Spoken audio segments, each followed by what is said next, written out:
Salut! Bienvenue dans le grenier de Marraine. Marraine, c'est l'arrière-grand-mère de mes enfants. Ce grenier, ma foi, il est plein de poussière, il y fait froid, c'est pour ça que je garde mon manteau. Mais il regorge de trésors. Ici, dans ce grenier, Marraine y entreposait d'abord les réserves de nourriture. Et puis, avec le temps, elle y entreposait tout ce qu'elle avait plus besoin, dont elle n'avait plus l'utilité. On voit par exemple, il y a ici une luge, un tonneau, il y a quelques sacs de jute. Ce grenier, il regorge d'histoires que je me réjouis de vous raconter tout au long de cette période de l'Avent.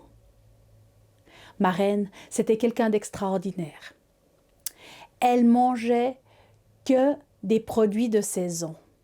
Elle disait qu'ils étaient tellement plus savoureux que ces produits qui viennent d'un autre pays, qui sont transportés par camion, par avion. Ah, elle, par exemple, elle mangeait des pruneaux. À la saison des pruneaux, elle ne mangeait que ça. Des tartes aux pruneaux, des compotes de pruneaux, puis à la saison des champignons. Elle partait avec son panier discrètement en début d'après-midi. On la voyait revenir le soir avec un panier rempli de champignons de toutes sortes. Elle allait aussi ramasser les meurons. Et puis, quand c'était la saison, elle mangeait les poireaux en hiver, les pommes de terre. Rarement, je peux même dire jamais, elle demandait à manger quelque chose hors saison. C'était exactement le contraire de ce qui va se passer dans cette histoire. Écoute.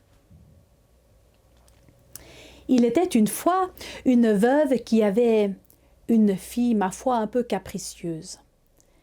Cette veuve avait remarié un homme qui lui aussi avait une fille qui était douce et gentille et travailleuse. Un jour, c'était en plein hiver, quand il faisait bien froid et que la campagne était recouverte de neige. Un jour, la fille capricieuse, elle s'est mise à taper du pied. Sa mère lui a demandé « Mais qu'est-ce qu'il y a, mon trésor? Mon chouchou, mais qu'est-ce qui se passe? J'en ai marre. Je trouve que l'hiver, c'est une saison moche. Il n'y a pas de couleur, il n'y a pas d'odeur. C'est nul. Moi, je veux des violettes. » Alors la mère a regardé la fille douce et elle lui a dit « T'as entendu ce que ta sœur, elle veut? Va chercher des violettes. »« Mais maman, c'est pas la saison des violettes. C'est l'hiver, la campagne est recouverte de neige. » Elle a reçu pour toute réponse une paire de claques. Alors elle a compris qu'elle n'avait pas le choix. Elle a mis son manteau et elle est sortie dans la neige. Elle a bien essayé d'aller chercher des violettes dans les sous-bois, mais il n'y avait rien. Elle a marché, puis à cette saison, la nuit, elle vient vite. Elle n'osait pas rentrer, même malgré la nuit. Elle avait peur de se faire battre. Alors elle a continué de chercher et puis elle a vu une petite lumière là au sommet de la colline. Elle est montée et il y avait 12 hommes autour d'un feu. Elle a demandé si elle pouvait se réchauffer au bord du feu, puis les hommes lui ont répondu que bien sûr. Mais là, il y en avait un qui était tout blanc avec une grande barbe blanche. Il avait un bâton à la main. Il l'a presque grondé, lui a dit « Mais qu'est-ce que tu fais là, de nuit? Une fille comme toi, elle doit rentrer à la maison. Pourquoi tu es là ?» Alors elle lui a expliqué que sa sœur voulait des violettes, mais que ce n'était pas la saison. Alors l'homme s'est présenté. Il lui a dit « Je m'appelle Janvier, et grâce à ce bâton, c'est moi qui ai le commandement sur le climat. » Alors Janvier a appelé l'homme tout habillé de vert. Il lui a dit « Frère Avril, prends le commandement. » Et l'homme habillé en vert a pris le bâton, il a dessiné un cercle autour de lui et on a vu pousser des violettes. Alors la jeune fille douce a demandé si elle pouvait en cueillir un bouquet. L'homme vert a acquiescé de la tête. Elle a ramassé le bouquet de violettes, elle a remercié les hommes et elle est rentrée. Le lendemain, la fille capricieuse a tapé du pied. « Oh, qu'est-ce qui se passe, mon chouchou, mon trésor? Mais j'en ai marre de l'hiver, j'en ai marre, on mange toujours la même chose. C'est toujours les mêmes trucs qu'on mange, j'en ai marre, moi j'aimerais manger des fraises. » La mère a regardé la jeune fille douce, elle lui a dit « T'as entendu ce que veut ta sœur ?» Elle a compris qu'elle n'avait pas le choix. La jeune fille douce a mis son manteau et elle est sortie. Cette fois, elle est allée directement vers la colline. Elle a vu les 12 mois autour du feu. Elle leur a demandé si elle pouvait se réchauffer. Et Janvier lui a dit « Pourquoi est-ce que tu es de nouveau là aujourd'hui ?» Alors elle lui a expliqué que sa sœur, elle voulait des fraises parce qu'elle trouvait la nourriture d'hiver beaucoup trop monotone.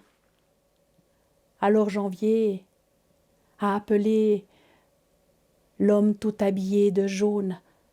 Il lui a dit « Frère Joint, occupe-toi de la jeune fille. » Le jeune homme a pris le bâton et il a fait un cercle autour de lui comme la veille.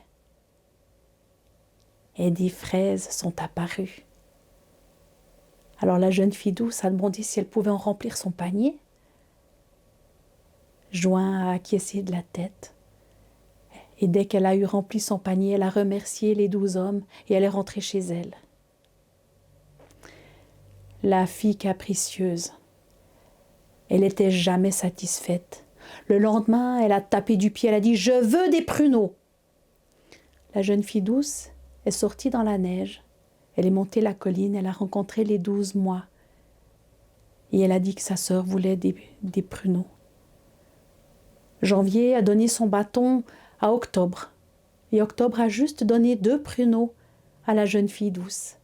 Elle l'a remerciée et elle est rentrée.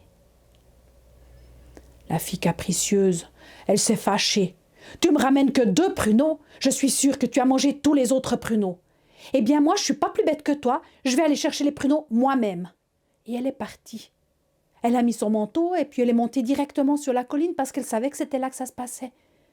Elle a vu les 12 mois autour du feu, elle les a poussés, bousculés pour aller se réchauffer. Et puis elle a dit « J'exige d'avoir des pruneaux. » Alors Janvier, très calmement, il lui a répondu « Nous n'avons d'ordre à recevoir de personne. » Les mots à peine terminés, les 12 mois ont disparu et le feu s'est éteint.